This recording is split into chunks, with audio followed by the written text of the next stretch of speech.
Hello, in this video I'm gonna show you how to recenter the gimbal on your DJI Osmo Mobile 8.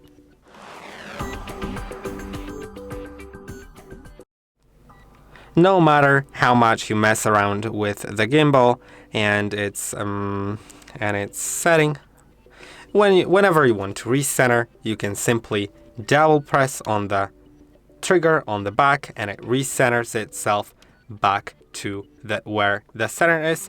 Depends on the mode because the center may be perceived differently depending on the mode. This one always keeps the horizon straight, so when you're holding gimbal like this, then recentering will be a little bit different than if you, for example, were in this mode right here, which is FPV.